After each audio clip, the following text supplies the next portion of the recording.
Maintenant qu'on s'est bien salué, on va pouvoir prendre place. Prenons place. C'est vraiment un moment important que de pouvoir prendre le temps de se saluer. C'est bien. C'est tellement bien que ça dure. Allez les amis.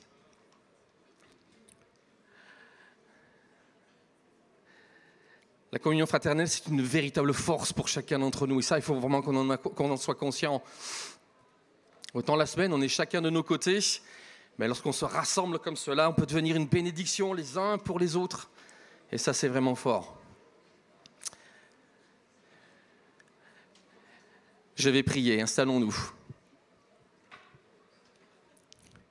Seigneur, c'est avec à la fois beaucoup de joie et un profond respect que nous nous présentons devant toi. Merci pour la joie qu'il y a à nous retrouver et à partager. Et merci aussi, Seigneur, pour ta présence qui maintenant remplit ce lieu. Nous voulons mesurer, Seigneur, la solennité de ce moment. Tu es là au milieu de nous. Seigneur, et nous voulons t'offrir nos hommages. Nous voulons t'offrir un culte de reconnaissance et d'action de grâce. Nous voulons reconnaître ce que tu fais, quel que soit l'état de notre cœur, quelles que soient les situations que nous vivions. Nous choisissons ensemble de tourner les regards vers toi. Nous choisissons ensemble d'élever notre voix pour te louer et te célébrer. En tout temps, en toutes circonstances, nous choisissons, Seigneur, de le faire, non par nos propres forces, mais parce que tu es un Dieu fidèle à sa parole.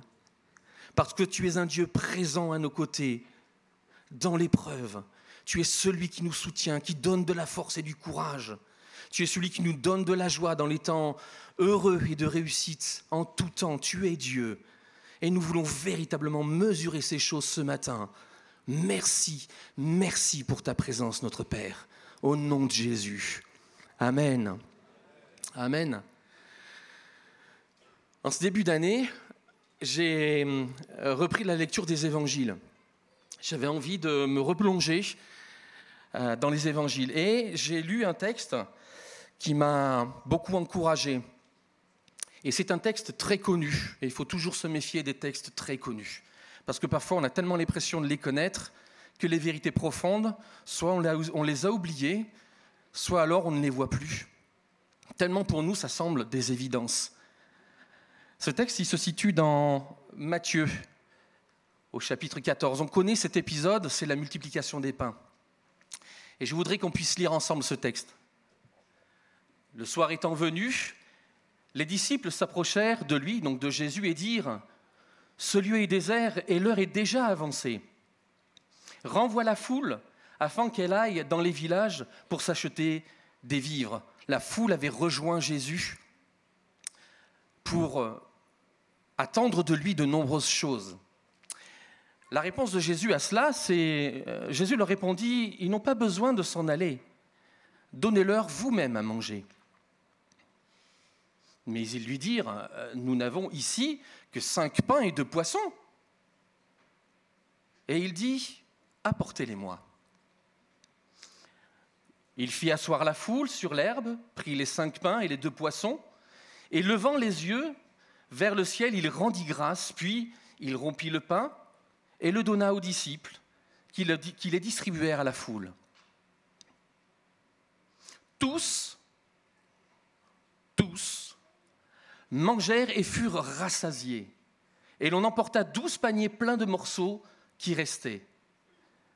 Petite précision, ceux qui avaient mangé étaient environ 5000 hommes, sans les femmes et les enfants.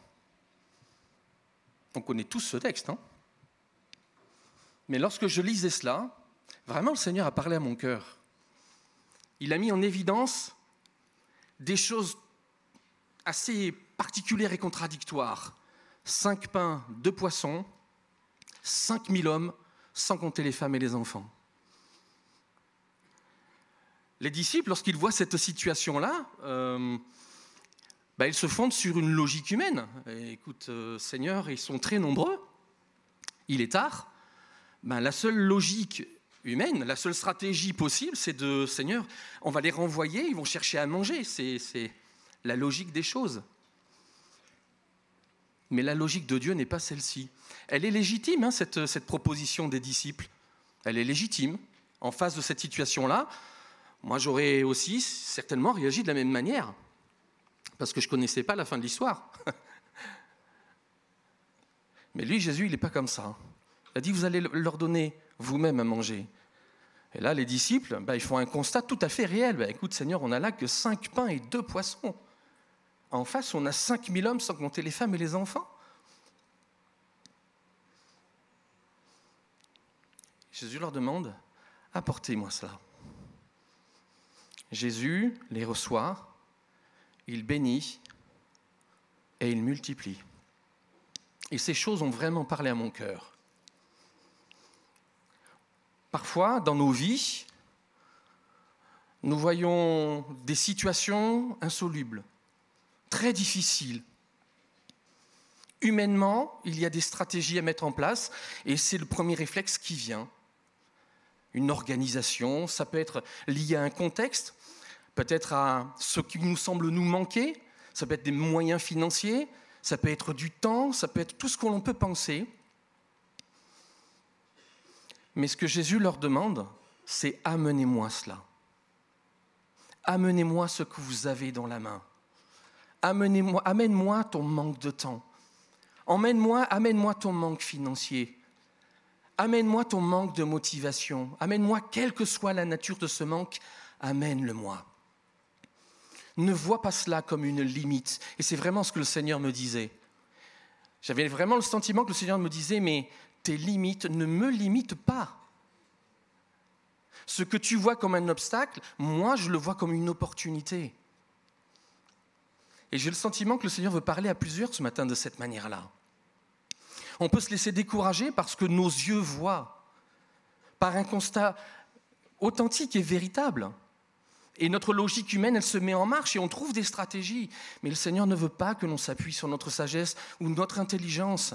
Le Seigneur veut qu'on s'appuie sur ce que lui nous dit. Amène-moi ce que tu as. Le peu, le manque, peu importe, dépose ces choses. Parce qu'à partir de ce que tu vois comme une limite, à partir de ce que tu vois comme quelque chose d'impossible, moi, Jésus, je suis capable de faire l'impossible. Et ces choses-là vraiment touchaient mon cœur. Parce que je me rends compte que très vite, je suis un cérébral, je réfléchis très vite, et voilà, par les formations, la nature que l'on est, on trouve des solutions. Toc, toc, toc, toc, tout est organisé. Mais pour autant, on ne voit pas le surnaturel de Dieu. On a organisé quelque chose, on a trouvé une solution. Mais cette solution n'a pas donné l'occasion de la manifestation de la suprématie de Christ au-dessus de toutes les limites.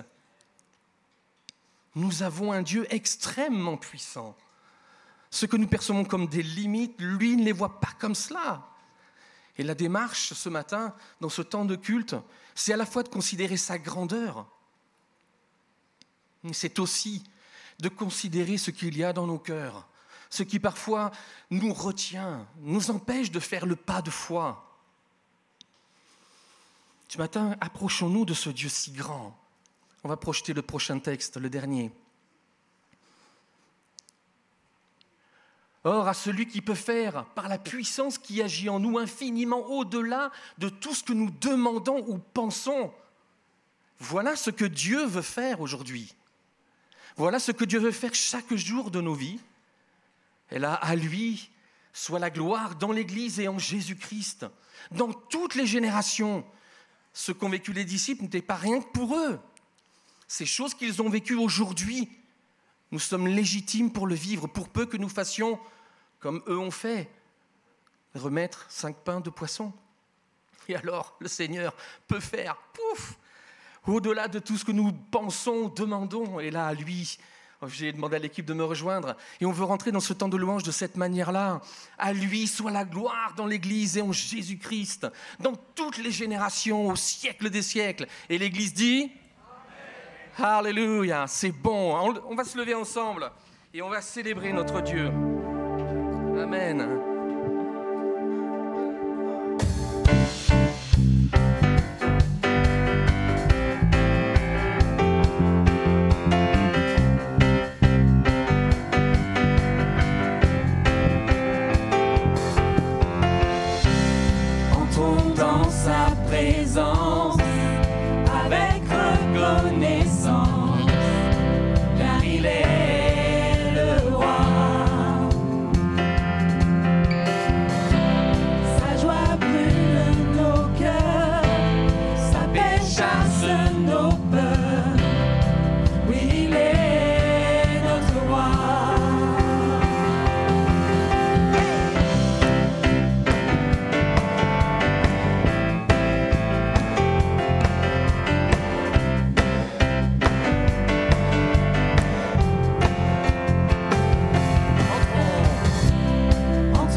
de joie vers notre Dieu. Amen.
Célébrer la bonté de notre Dieu.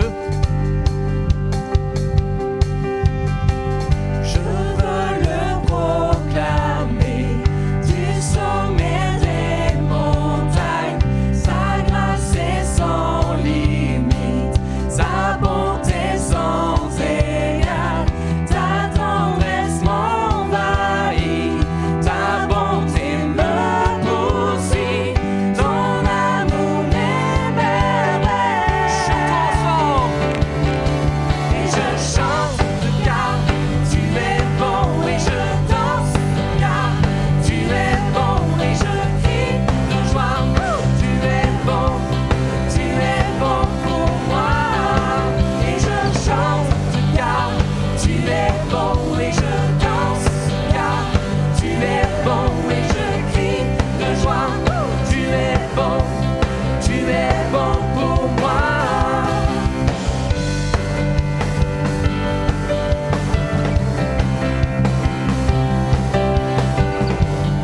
Viens dans tout l'univers à lui de ce combat. Viens dans tout l'univers, à toi le second pas. Les océans, la terre, sont reflets de ta gloire. Dans les plus sombres nuits, ta splendeur m'éblouit. Ton amour m'émerveille.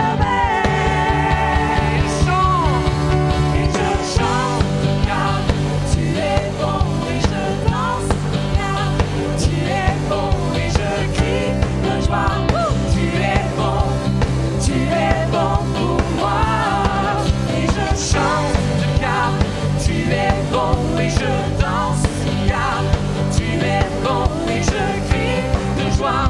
Tu es bon pour moi. Un cri sur mes lèvres, ma vie te célèbre. Proclame, Église. Amen.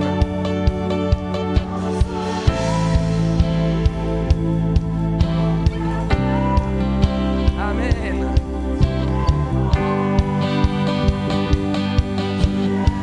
Un cri sur mes lèvres, Seigneur, entends-le. Un cri sur mes lèvres, ma vie te célèbre. Tu es bon, tu es bon. Quel que soit le temps. Vent, soleil ou pluie, mon cœur te redit. Tu es bon, tu es bon. Et je chante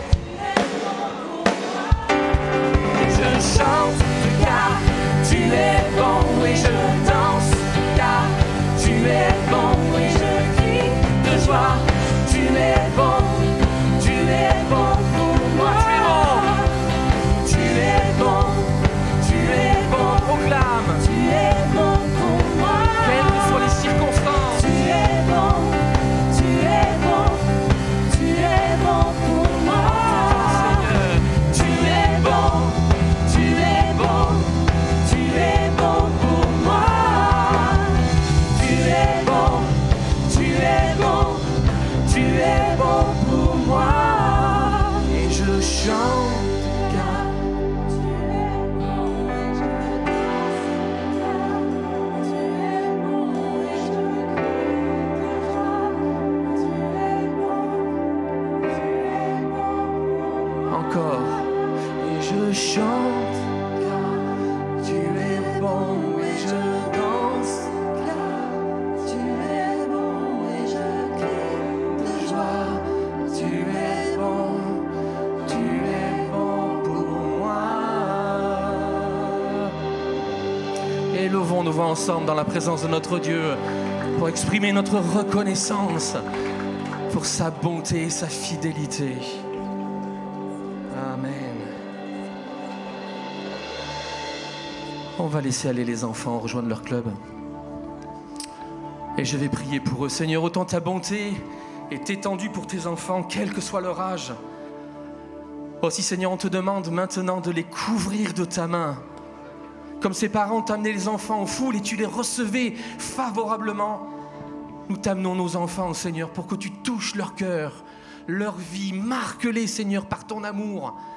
Et qu'au temps opportun, Seigneur, ils se souviennent de ta grâce et choisissent de marcher avec ce Dieu si puissant qui est le nôtre. Alléluia. Alléluia. Tu étais là dès la création, Fils unique du Dieu très haut. Les mystères de ta gloire révélés en toi, Christ notre Seigneur. Oh, ce nom est si merveilleux. Oh, ce nom est si merveilleux. Le nom de Jésus-Christ, mon roi. Oh, ce nom est si merveilleux. Sa beauté est sans pareil. Oh, ce nom est si merveilleux. Le nom de Jésus.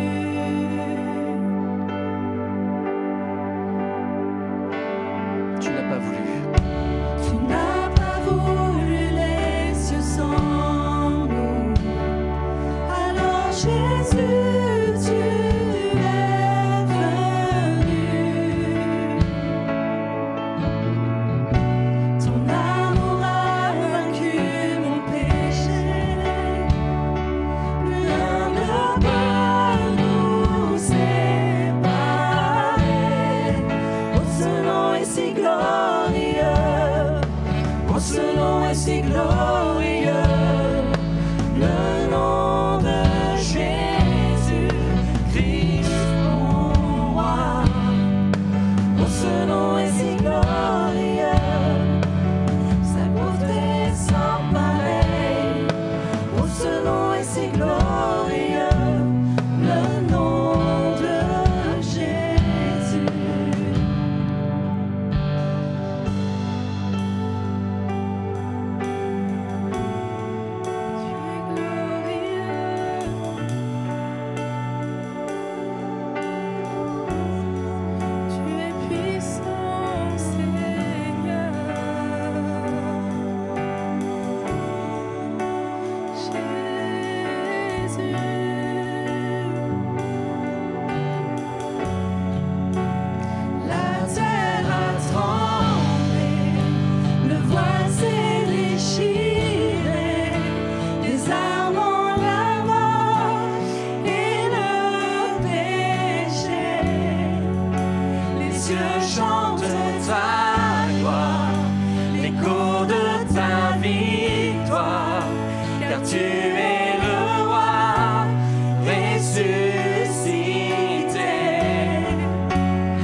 Seigneur, nous te demandons de venir régner dans les espaces de nos vies où nous sommes dans la défaite,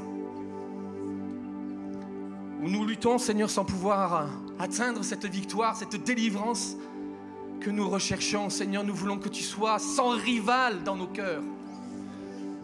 Nous voulons proclamer ces choses parce que nous savons que tu es bon et que tu nous accueilles quand nous venons avec droiture et vérité. Nos limites ne sont pas tes limites, Seigneur. Fais cette œuvre au milieu de nous, Seigneur, parce que tu es tellement grand.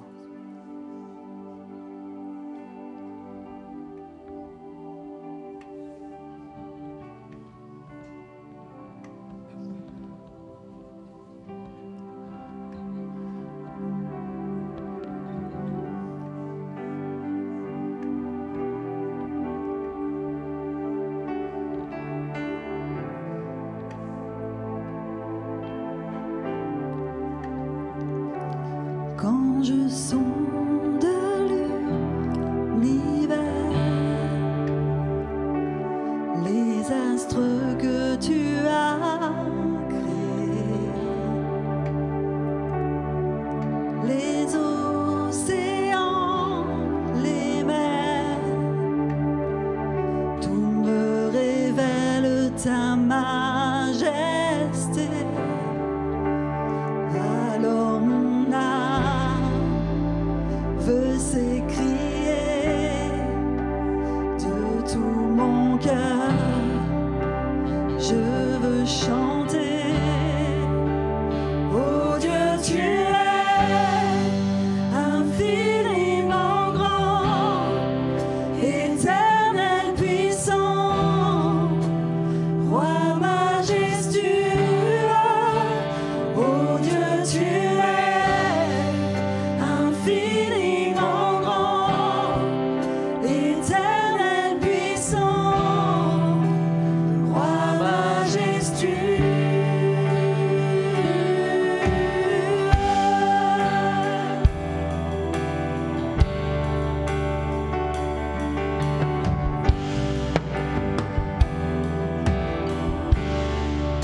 Je songe. Quand je songe que tu m'as fait, que tu t'es révélé à moi, Pour moi, Seigneur, que pour moi tu as tout créé, tout me révèle ta majesté. Alors mon âme veut s'écrier de tout mon cœur. Je chante, laissons nos âmes s'exprimer. Alors mon âme veut s'écrier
Prenons le temps d'intérioriser ces paroles devant notre Dieu.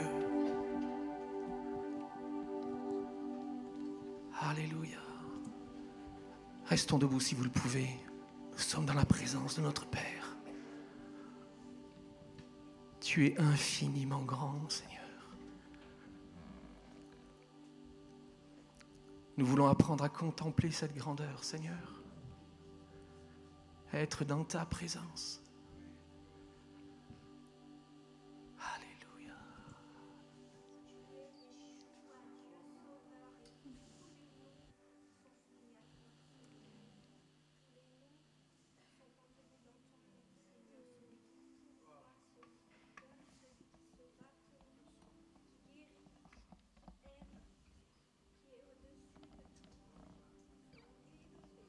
Alléluia.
Me voici à genoux devant toi, j'abandonne tout, j'abandonne tout. Mon seul désir, alors que tu m'attires, c'est d'être avec toi.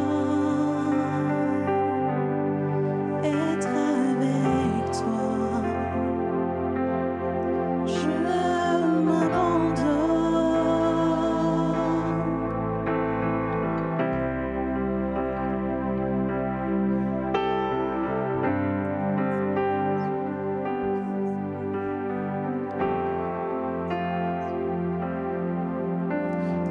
Par ta grâce, viens inonder mon âme. J'ai besoin de toi. J'ai besoin de toi. Les bras ouverts, tu entends ma prière.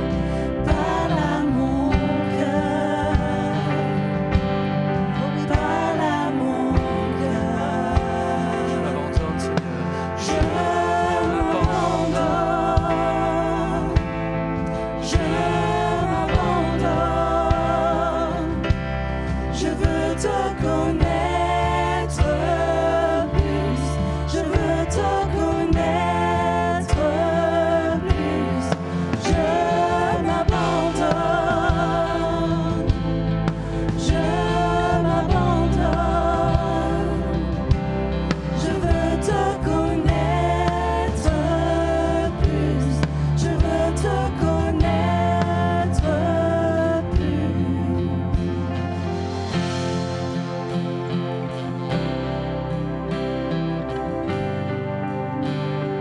Nous voulons que tu nous visites, Seigneur, par ton esprit.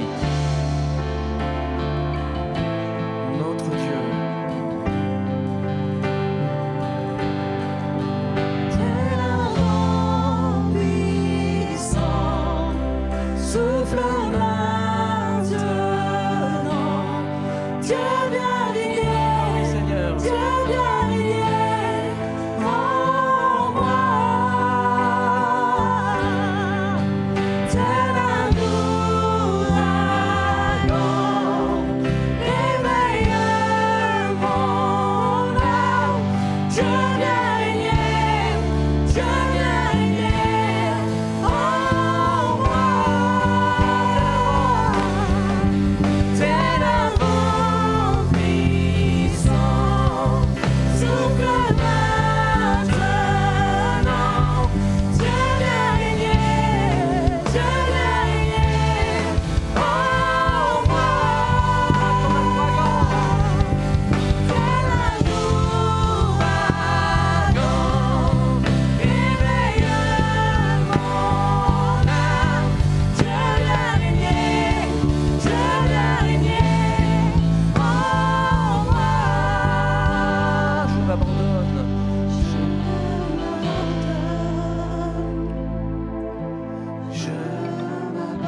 m'abandonne, c'est mon choix. Je m'abandonne. Je m'abandonne. Je veux te connaître plus. Je veux te connaître plus.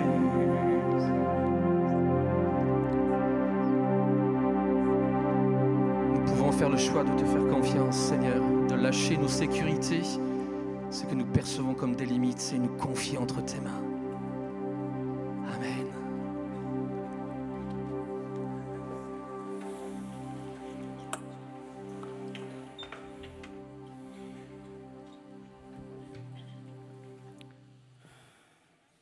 Éternel, qu'est-ce qu'il est bon de t'adorer, de louer ton Saint-Nom.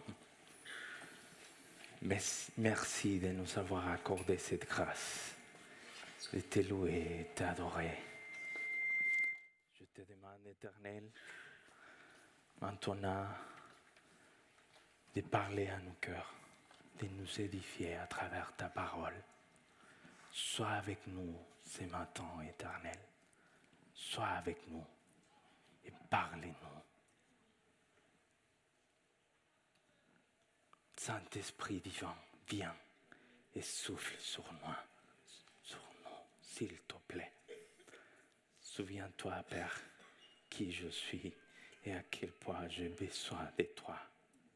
S'il te plaît, sois avec moi et aide-moi ce matin pour être un outil entre tes mains, pour bénir mes frères et sœurs. Dans ton nom, je prie, Éternel. Amen. Amen. Un jour, la reine Élisabeth, pas la reine Élisabeth II, mais la première, celle qui a vécu entre les siècles 6e et 17e siècle, il a appris la nouvelle qu'il fallait qu'il se rende au Nouveau Monde. Il fallait qu'il parte en voyage pour ses projets et les choses qu'il devrait faire. Et pour cela, il avait besoin d'un Messie qui avait la connaissance et l'expertise pour un tel voyage. Donc, il l'a fait venir devant elle. Et là, il parle avec lui en disant, « Messieurs, vous savez, j'ai besoin d'aller au Nouveau Monde. Et j'ai appris que vous avez la connaissance, l'expertise pour un tel voyage. Alors, j'ai besoin de vous. Est-ce que vous êtes prêts à venir avec moi, à diriger le voyage et faire tout ce qu'il faut pour qu'on puisse avoir des succès dans un tel voyage? Et le Messie a répondu, vous savez, Madame la Reine, je m'excuse, vraiment, je m'excuse, et ça me fait la peine, mais je suis un petit entrepreneur et ma petite entreprise, elle ne va pas très bien maintenant. Et je suis sûr que si je parte en voyage avec vous, à mon retour, mon entreprise sera morte. Parce qu'il ne va pas du tout bien maintenant. Donc la reine le regarde et lui dit, c'est le seul souci que vous avez pour faire les voyages avec moi? Elle dit, oui. Alors, mon cher ami, tu te coupes de mes affaires et je me couperai des tiennes. Tu te coupes de mes affaires et je me couperai des tiennes. Immédiatement, il n'a plus peur, le Messie. Car celle qui lui parlait était la reine Élisabeth, la femme la plus riche à ce moment-là, et celle qui avait le pouvoir pour faire grandir son business. Donc, le Messie dit, si je m'occupe de ses affaires, il se coupera des miennes. La chance, comme les enfants disent aujourd'hui, la hyper méga chance alors. Allons-y alors. Vous voulez qu'on parte aujourd'hui ou demain? Vous savez, mes amis, Vous savez, mes chers frères et sœurs, notre Seigneur Jésus-Christ, il a fait quelque chose un peu pareil, un peu comme ça. Une fois que nous avons répondu à son appel à les suivre, il nous demande de faire de son royaume et de ce qui est juste à ses yeux notre priorité. Si nous faisons cela, nous pouvons être sûrs qu'il prendra soin de notre vie. Si nous donnons à Dieu la place qui lui revient dans notre vie, nous pouvons être sûrs qu'il prendra soin de nous et que nous serons libérés de l'anxiété et de la préoccupation. C'est de cette vérité que nous allons parler ce matin. Pour ce faire, nous nous tournerons vers un passage très connu qui se trouve dans le chapitre 6 de l'Évangile selon Matthieu. Le chapitre 6 fait partie des sermons sur la montagne que Jésus a donné, un sermon très connu, très puissant et très pertinent pour nous aujourd'hui. Dans ces sermons, après les béatitudes, Jésus aborde des thèmes tels que l'influence positive de ses témoins dans le monde, l'importance de la justice et de la droiture, et aussi il aborde dans le chapitre 6 la sincérité, l'importance de la sincérité dans les pratiques spirituelles telles que la prière et les jeûnes. Et quand on arrive au verset 19 du chapitre 6, on commence à voir que Jésus exige une loyauté totale envers lui et non aux choses matérielles et aux richesses de ce monde. Il nous demande de devenir la priorité de notre vie. Et son disciple Pierre, il avait compris ça. Il avait compris que si on fait de Jésus et son royaume notre priorité, on peut s'adresser à lui pour lui demander son aide. Voici ce que Pierre avait dit dans la première lettre qu'il a écrite dans le chapitre 5, verset 6 jusqu'au verset 7. Tenez-vous donc humblement sous la main puissante de Dieu pour qu'il vous élève au moment fixé par lui et déchargez-vous sur lui de tous vos soucis, car il prend soin de vous. Donc, quand on a pris cette décision de répondre d'une façon positive à l'appel de Jésus, de les suivre, on peut être sûr qu'il va s'occuper de notre vie, de nos besoins. Et voici ce qu'il dit dans le chapitre 6, verset 25 jusqu'au verset 33. Tu peux mettre les slides, s'il te plaît?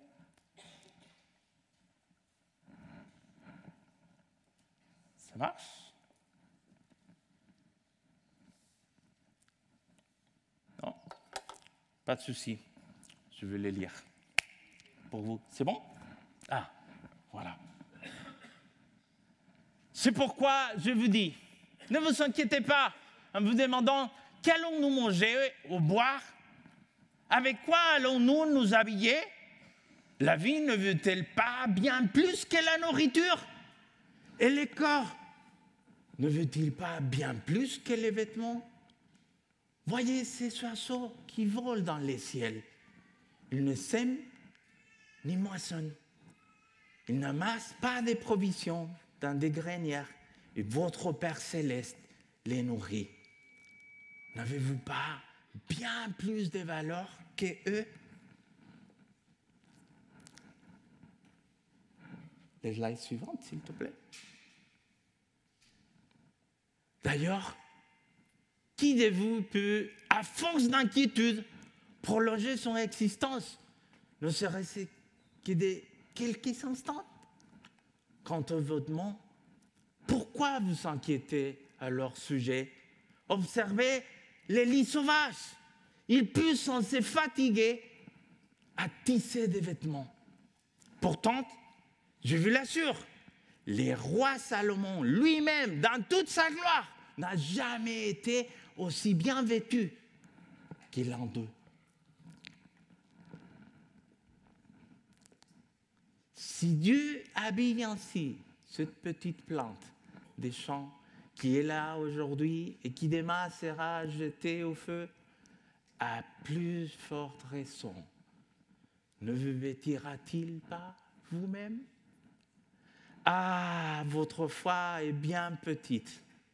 Ne vous inquiétez donc pas et ne dites pas que mangerons-nous ou que boirons-nous ou avec quoi nous habillerons-nous.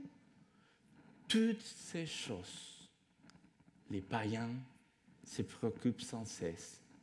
Mais votre Père qui est aux cieux sait que vous en avez besoin. Alors, mes frères et sœurs, faites donc du royaume de Dieu et de ce qui est juste à ses yeux votre préoccupation première. Et toutes ces choses vous seront données en plus. Toutes ces choses, c'est-à-dire les choses pour manger, les choses dont nous avons besoin, les choses pour manger, les choses pour nous habiller, et ce qui est nécessaire pour vivre. Dans ce passage que nous venons de lire, on voit que Jésus indique clairement que l'inquiétude est irrévérencieuse, car elle ne reconnaît pas les dieux qui nous a donné la vie et qui la maintiennent. L'inquiétude n'est pas pertinente.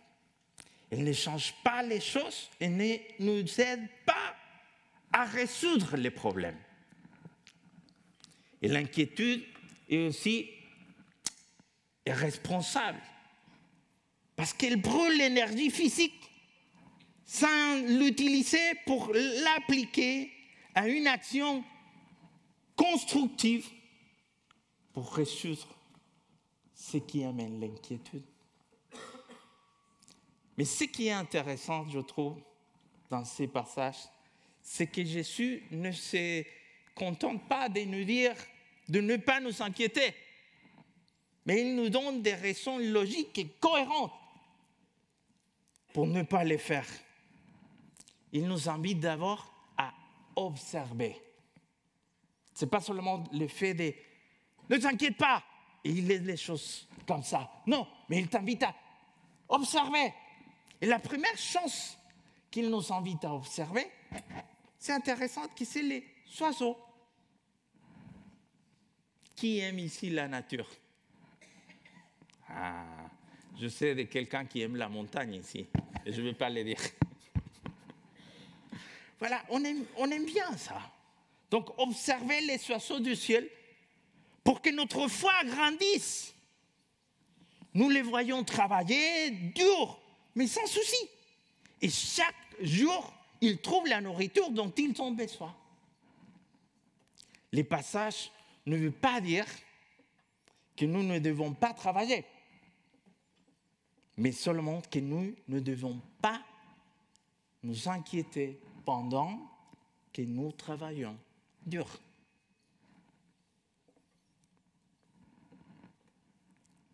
Et c'est formidable de voir qu'il y a plusieurs oiseaux qui travaillent fort et dur pour construire leurs abris, n'est-ce pas?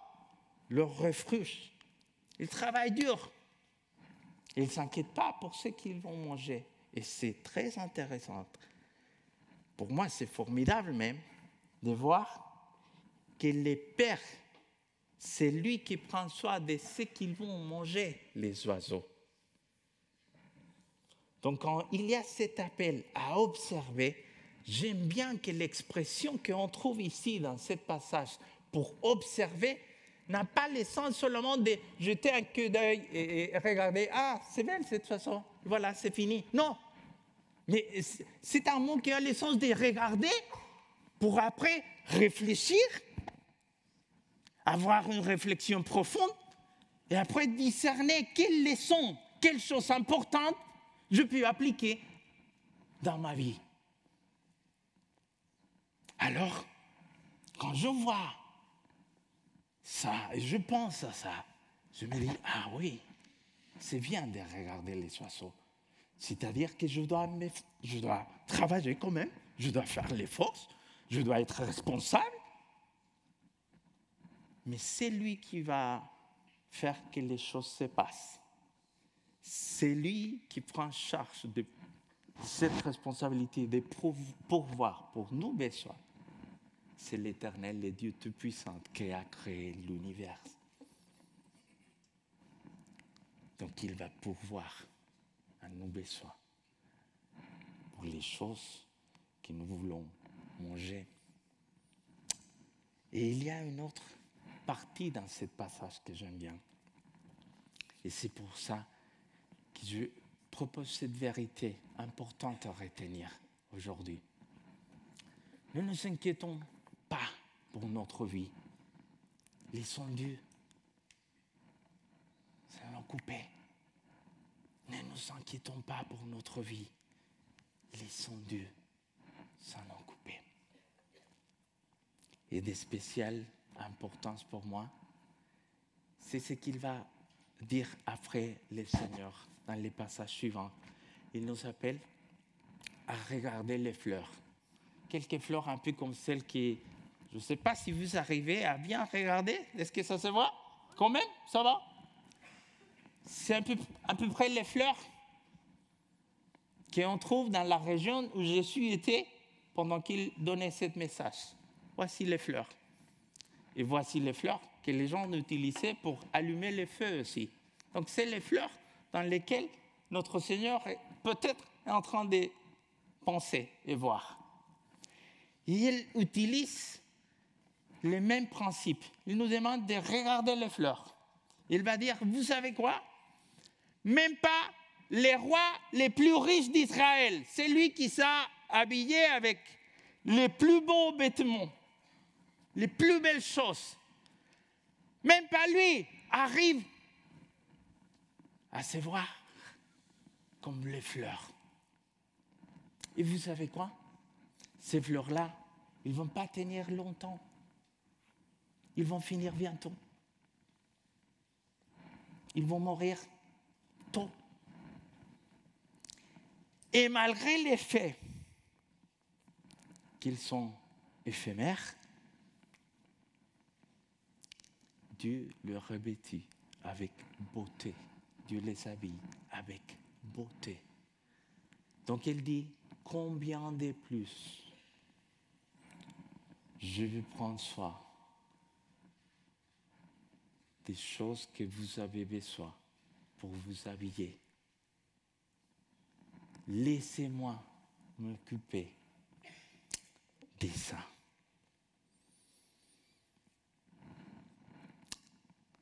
L'herbe et les fleurs sèches des champs servaient à allumer les feux dans les fours à l'époque de Jésus. Une fois la beauté de la fleur disparue, elle ne servait plus qu'à être brûlée dans le feu pour faire du feu. Donc, si, malgré leur vie éphémère, je répète, le Seigneur les habille magnifiquement, ne ferait-il pas beaucoup plus pour nous? Et comme Dieu pourvoit aux oiseaux et aux fleurs, il pourvoira à nos besoins matériels et spirituels aussi.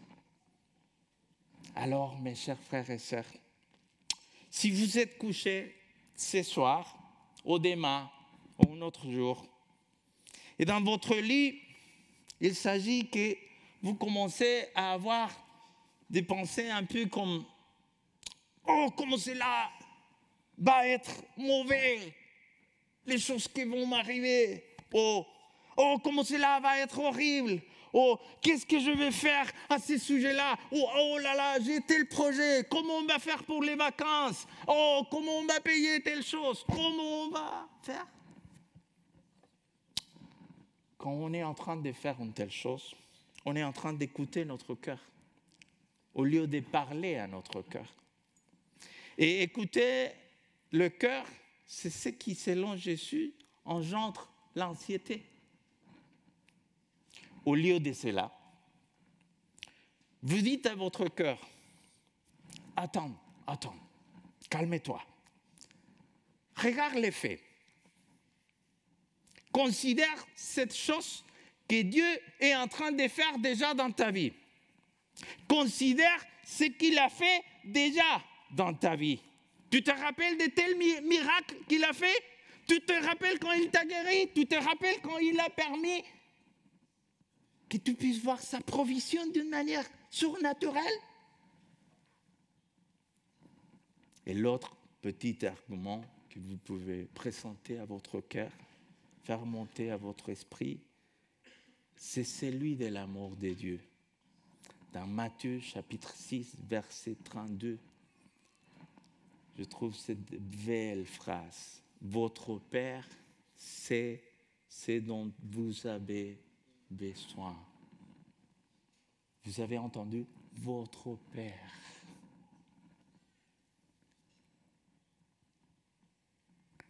C'est là que vous prenez votre cœur alors et que vous commencez à argumenter et lui dire et lui faire voir l'amour de notre Dieu, l'amour de ton Père. Voici comment on procède. Vous dites, écoute mon cœur, tout ce qu'il t'aime plus que tu n'imagines. Romains chapitre 5, verset 8. Jean chapitre 3, verset 16. Vous continuez comme ça. Tu sais qu'il connaît tous les chevaux de ta tête même. Luc chapitre 12, verset 7. Il connaît même chaque cheveu de ta tête. Il te connaît, il te connaît. Il est capable de prendre soin de toi.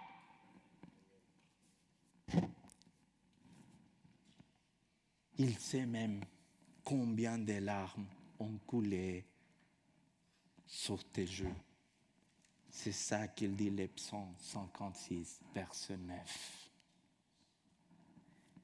Il a compté même les larmes qui ont coulé dans ton jeu.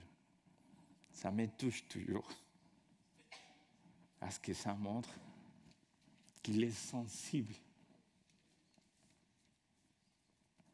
à chaque situation par laquelle on doit passer. Les choses, et les moments durs de ta vie, là, quand tu as beaucoup pleuré, il a même compté les larmes. N'est-ce pas extraordinaire ça? Et vous continuez à dire, tu sais, il y a quelque chose encore plus fort et puissant que tu dois savoir. S'il n'a pas épargné son propre fils, comment pourrait-il ne pas nous donner tout ce dont nous avons besoin? Romains chapitre 8, verset 32.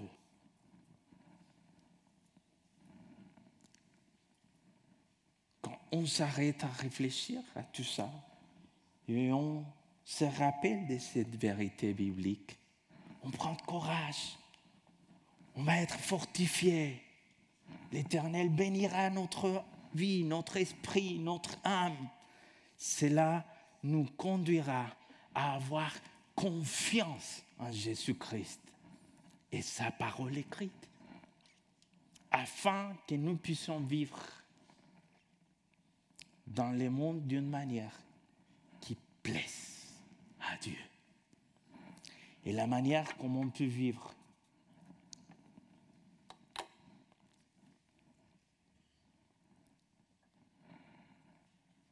En plaçant Dieu en premier lieu, en essayant de lui faire plaisir, de l'honorer, c'est de les mettre dans la première place. Voilà pourquoi je vous dis aujourd'hui, mettons Dieu en première dans tout ce que nous faisons. Mettons Dieu en premier dans tout ce que nous faisons. C'est ce qu'on voit dans le verset 33. Faites donc du royaume de Dieu et de ce qui est juste à ses yeux votre préoccupation première, et toutes ces choses vous seront données en plus. Faire du royaume de Dieu notre première préoccupation signifie se concentrer sur le Seigneur et son œuvre et se tourner vers lui dans tout ce que nous faisons. Les placer au centre et à la première place dans nos vies. Si Jésus est au centre, il n'y aura pas d'anxiété. Si votre profession, si votre relation, si votre confort matériel, si l'argent, si quoi que ce soit d'autre est au centre, si quoi que ce soit d'autre est plus important que le Christ, vous serez déchiré par l'anxiété. Mais Jésus dit, mettez-moi en premier.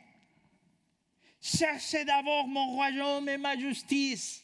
Cela signifie votre vie de prière. Passe plus de temps avec moi. Bien, je veux passer du temps avec toi dans l'intimité. Je veux que tu puisses me connaître et m'expérimenter dans l'intimité. Et voir qui je suis pour toi. Je suis ton Dieu. Je suis ton sauveur. Je suis celui qui t'aime le plus. Cela signifie aussi notre communion avec les autres chrétiens, entretenir les relations avec nos frères et sœurs. Cela signifie aussi l'accomplissement de la mission qu'il nous a confiée, de partager partout, dans le monde entier, de son amour, sa bonne nouvelle et ses projets qui sont parfaits pour l'humanité. Cela signifie que vous allez donner plus d'importance à votre vie spirituelle, à votre relation avec le Christ, à votre relation avec sa parole. Vous allez donner beaucoup d'importance au fait de grandir dans la grâce de l'Éternel. Si cela passe en premier, dit Jésus, je peux vous garantir que vos autres préoccupations disparaîtront parce que vous pourrez penser davantage à moi et me faire confiance.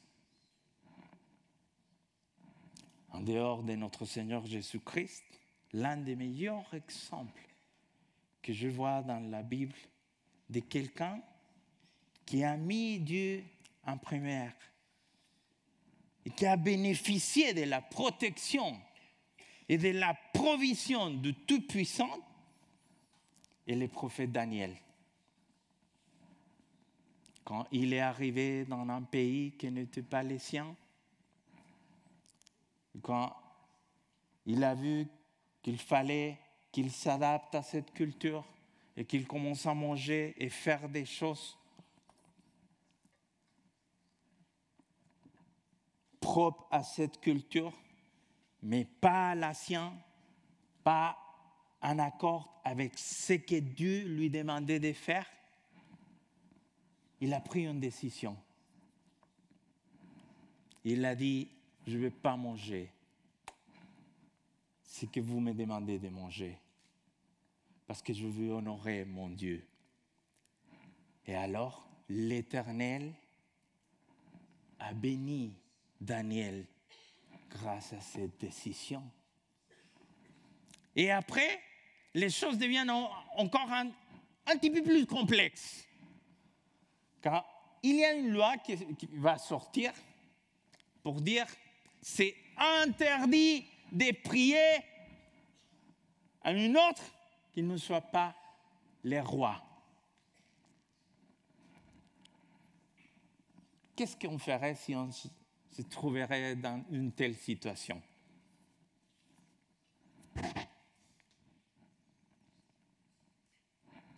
Parce que la désobéissance allait amener à la mort. Et là, Daniel, encore, va prendre une décision.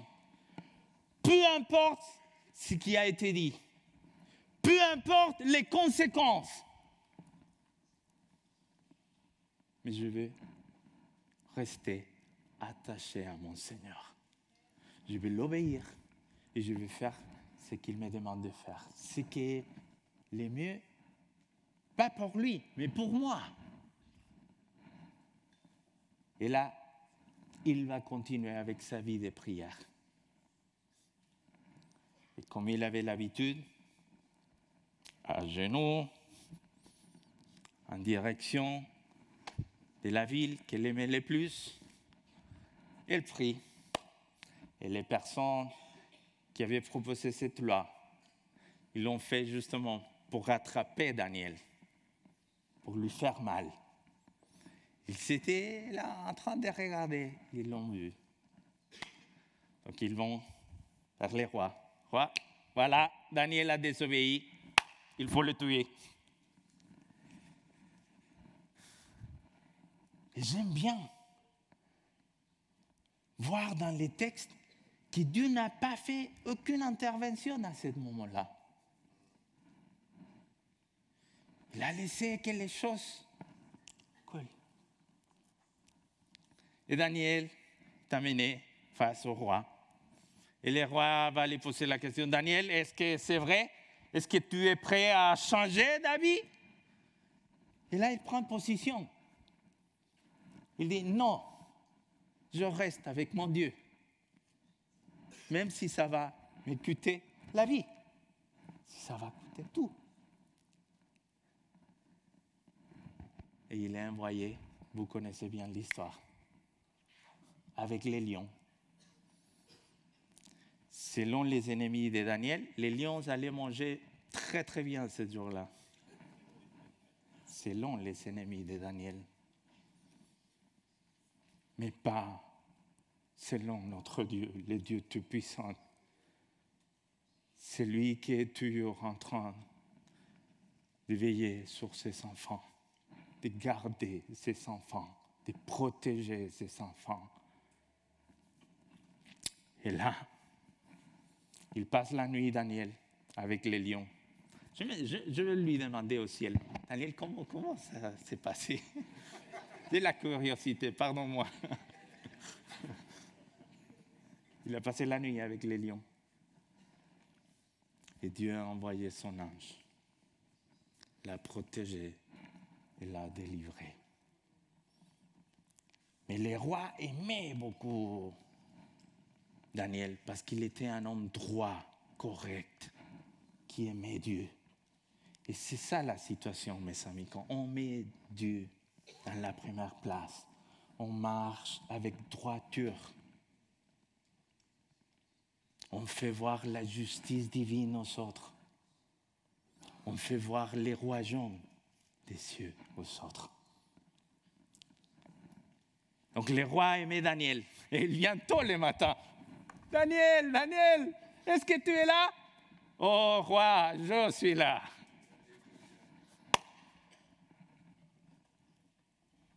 Le Dieu puissant, mon Dieu, à qui je suis en train de servir, il a envoyé son ange pour me protéger Et vous avez regardé dans les textes la gloire qui va amener ça au nom de notre Dieu.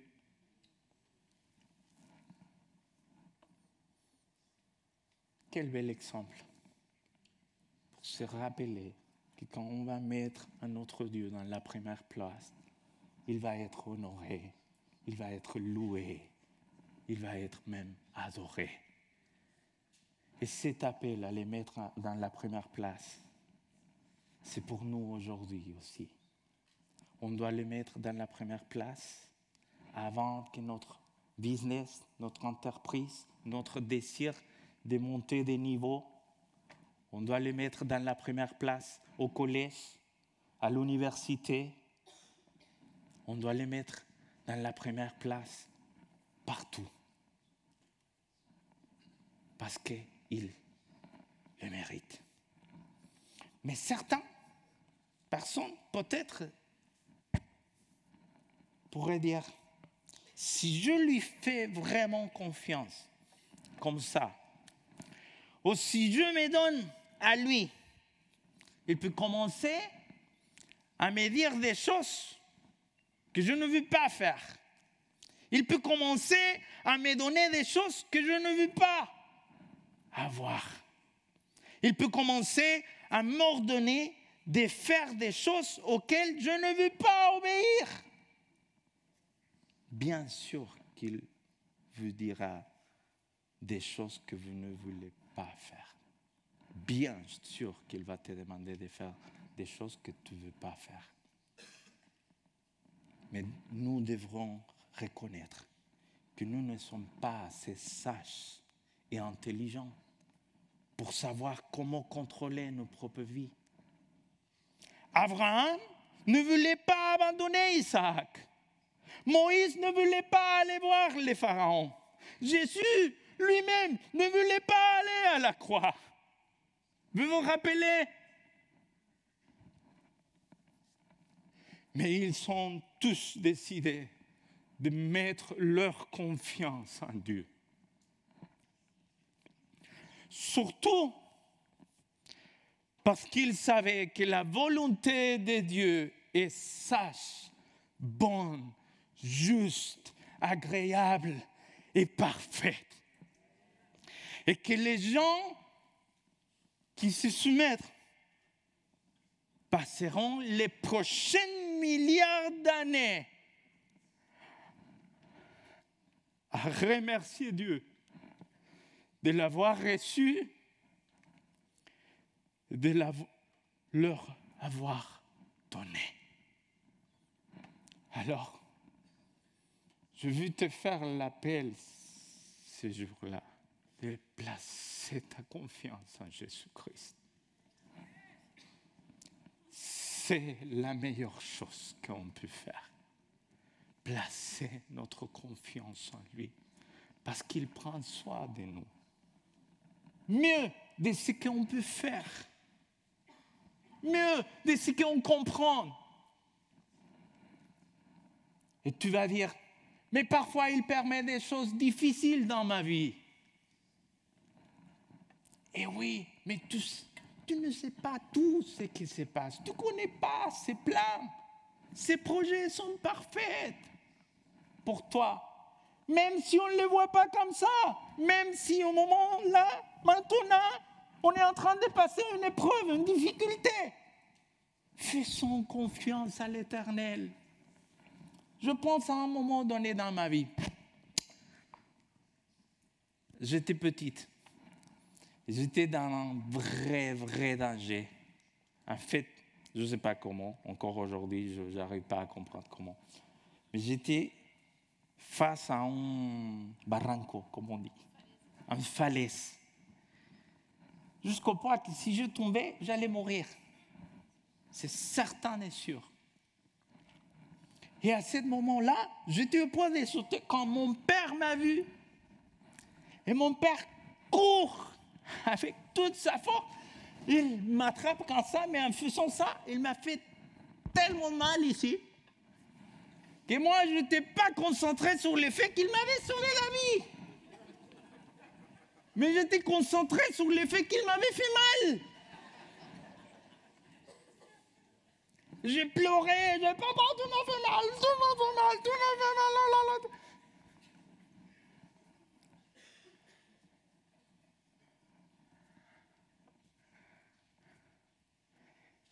Et tard dans la vie, j'ai compris qu'en fait, ça avait été une des actions les plus puissantes et fortes de son amour pour moi.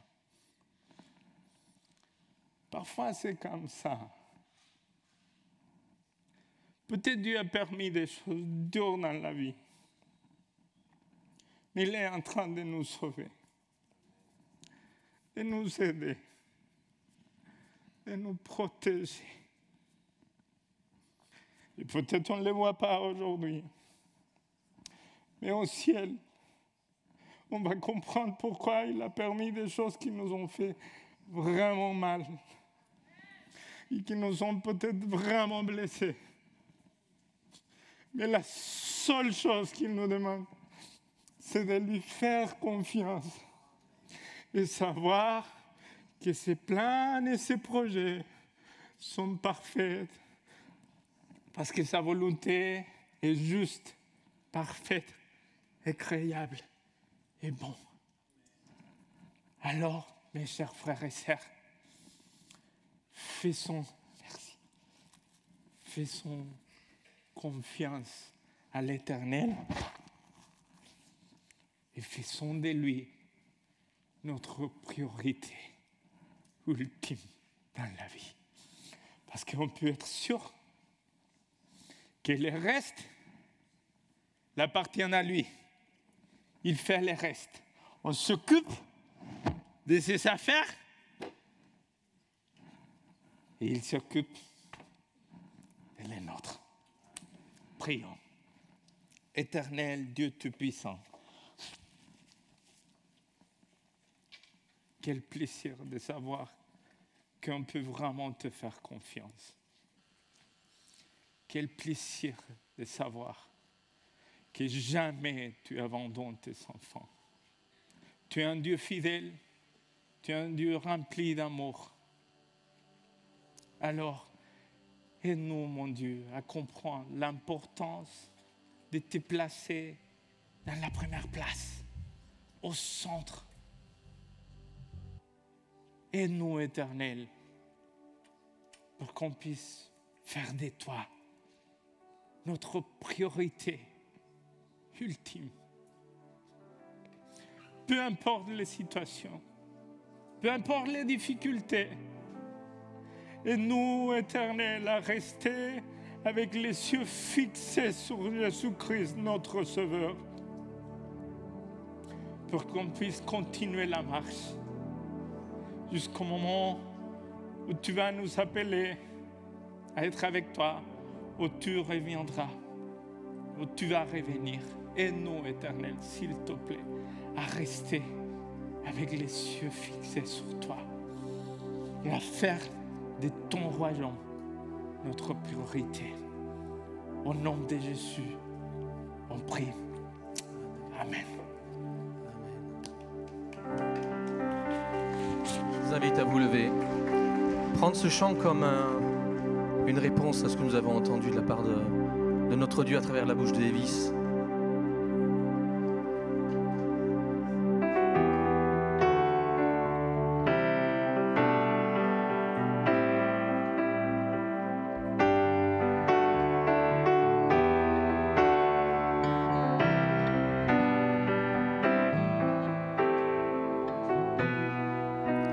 Comme soupire une biche après l'eau d'un ruisseau.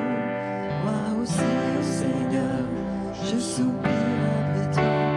J'ai soif de toi, mon Dieu, d'être là devant toi, de venir dans ton temple, me présenter à toi, pour qu'enfin me reviennent les souvenirs d'antan, où heureux je courais vers ta maison. Je veux crier à toi, plutôt que de me plaindre, je veux compter sur toi, te louer à nouveau. L'espérance et la joie seront dans ta présence, je veux crier à toi, mon sauveur et mon Dieu.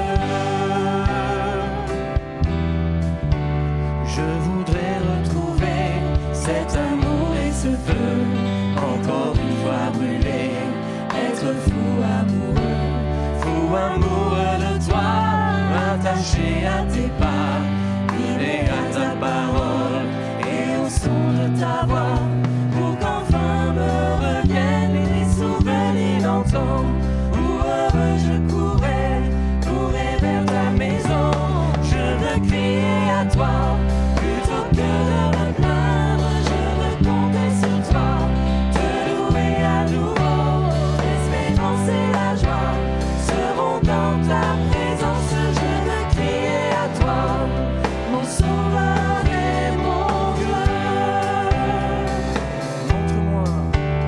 Montre-moi, ô Seigneur, chaque jour ta bonté, ta grandeur et ta grâce, et moi je chanterai celui qui de ma vie est maître, celui qui m'a choisi, lui qui me fait renaître, pour qu'enfin me reviennent les souvenirs d'antan, pour heureux je pourrai je veux crier à toi, plutôt que de me plaindre, je veux compter sur toi, te louer à nouveau, l'espérance et la joie seront dans ta présence, je veux crier à toi. Montre-moi, ô Seigneur, chaque jour ta bonté, ta grandeur et ta grâce, et moi je chanterai celui qui de ma vie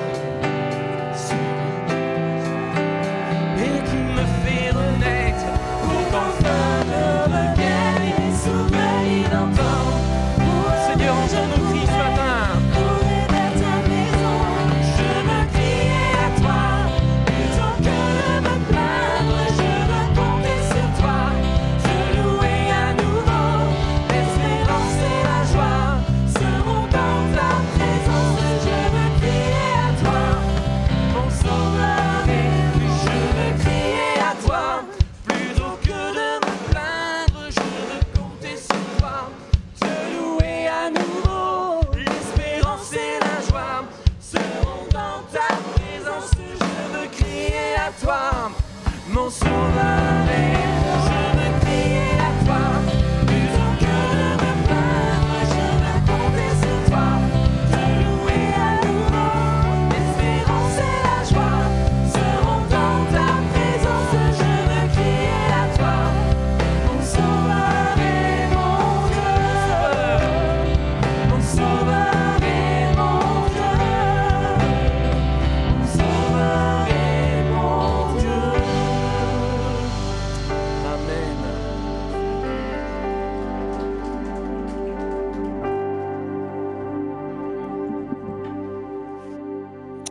On va terminer notre temps de culte avec un temps d'information sur la vie de notre Église, comme vous en avez l'habitude.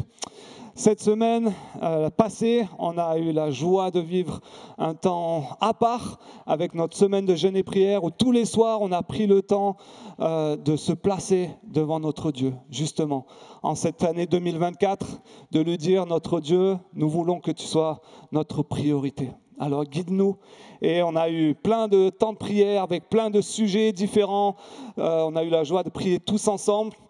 On a eu aussi mercredi la joie de prier avec les autres églises de Ponto, dont voici les différents pasteurs. On avait l'église brésilienne portugaise, l'église Philadelphia, l'église roumaine, l'église protestante unie et la nôtre aussi. Donc c'était une grande joie de pouvoir être unis ensemble et se placer devant Dieu pour lui dire « Tu es notre priorité, guide-nous ».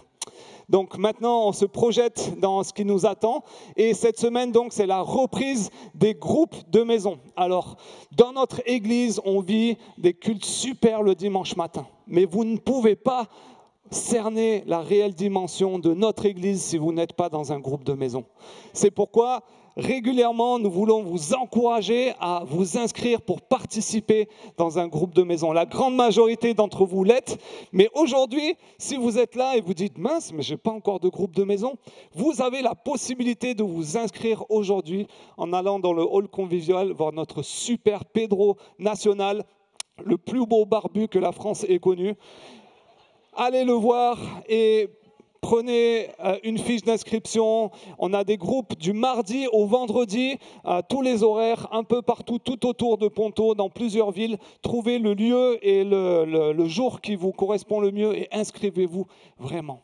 Pour tous les responsables de groupes de maison, on va commencer une nouvelle série qui s'intitule « Vivre le royaume ». Dans les cultes, nous avons cette série qui dit quelles sont les priorités de Jésus. Et aujourd'hui, Evis nous en a partagé une nouvelle. Et dans les groupes de maison, nous allons voir différentes paraboles justement que Jésus a partagées pour faire comprendre certaines vérités. Donc, allez récupérer les animateurs si vous n'avez pas encore tous les manuels de groupes de maison auprès de Pedro pour démarrer cette semaine les groupes de maison. Autre information, c'est que va démarrer une nouvelle session de préparation pour le baptême. Il y a plusieurs qui ont commencé déjà en début d'année et elles se terminent. Et là, on va commencer une nouvelle session. Donc, si vous-même avez le souhait d'avancer dans votre vie spirituelle, de prendre la décision de vous faire baptiser, ou en tout cas de savoir à quoi ça m'engage, quel est le sens du baptême, participez à cette préparation baptême. Et là aussi, si c'est votre choix pour cette année, cette nouvelle résolution, allez dans le hall convivial, allez voir Magali cette fois pour vous inscrire pour la préparation baptême. Aujourd'hui, vas-y Manu, je t'invite. Cette semaine, on va avoir une session Connaître plus animée par notre cher Manu Evis et je te laisse en dire un peu plus, Manu. Merci Mickey. Bonjour à tous. Il y a 1 an et demi, lors de notre AG 2022, nous avons eu la joie d'accueillir notre sœur Magali dans notre équipe pastorale. Et lors de cet AG, on a aussi réalisé que du coup, notre règlement intérieur de vie d'église était plus tout à fait à jour par rapport à ce que nous vivions dans la réalité. Et donc, on a souhaité le mettre à jour et lors de notre Assemblée Générale 2024, on va enfin vous présenter la mise à jour. Mais pour préparer cette mise à jour quelque part, nous avons voulu, et c'était aussi un souhait de plusieurs, de prendre le temps de creuser un peu tout ce sujet de la place de l'homme et de la femme dans l'Église.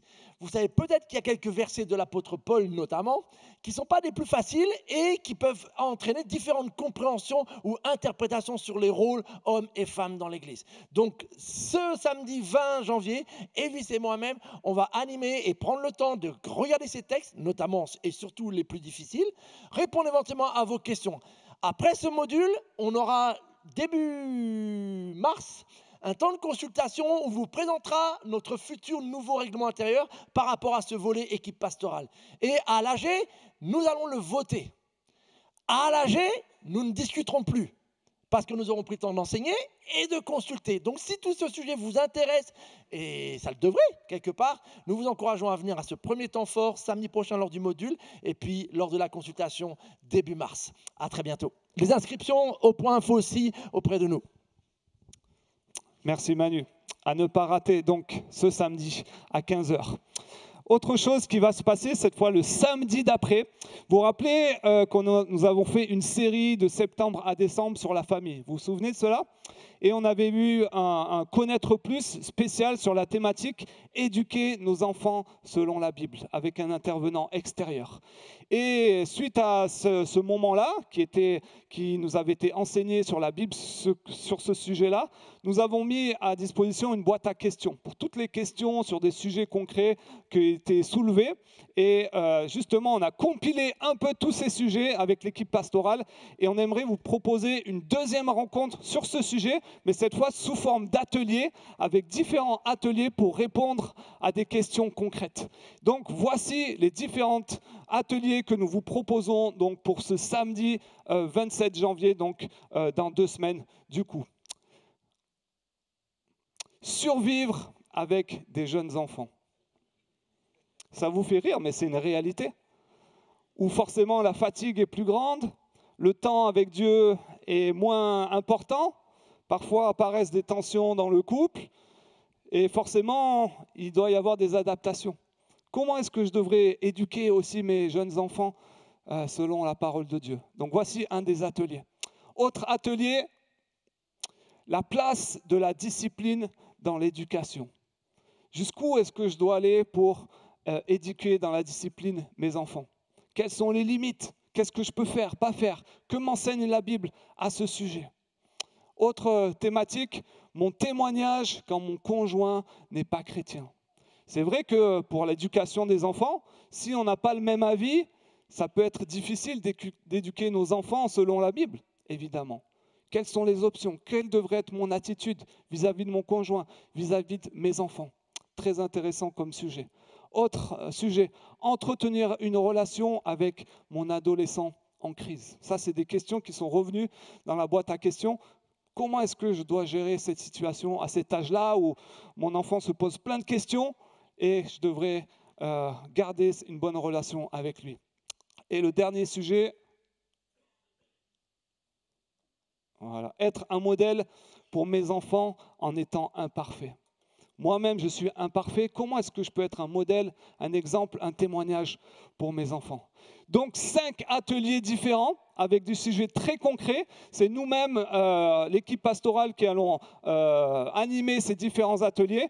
Donc, si vous souhaitez participer, inscrivez-vous à l'espace Bienvenue dans au moins 2 ateliers. Parce que comme ça sera de 9h30 à midi environ, vous aurez l'occasion de faire 2 ateliers différents. Donc, il y a plein de fiches avec tous les ateliers. Vous pouvez vous inscrire à 2 ateliers qui vous intéressent sur cette thématique de l'éducation des enfants selon la Bible. Ça va? C'est clair? Tout le monde a compris? Génial. Alors, je continue avec une avant-dernière annonce. Vous savez que pendant la période du froid, un des besoins les plus importants qui se fait ressentir, c'est bien manger et manger. Donc, notre Église, avec nos ministères Solidarité, font des paniers repas pour les familles, des personnes qui sont dans le besoin. Donc, on compte sur vous aussi régulièrement quand vous faites vos courses. Achetez des choses, des denrées qui sont non périssables et amenez-les les dimanches matins dans la caisse qu'il est à entrer et nos équipes Solidarité vont les distribuer aux personnes qui en ont le plus besoin. Et dernier sujet, c'est qu'après notre culte ici, quoi de mieux que finir cette matinée par un repas entre amis où on partage tous ensemble un repas. Donc rendez-vous dans le hall convivial juste après.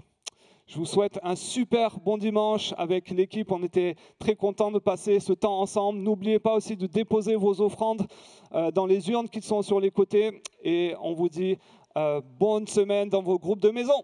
À très vite.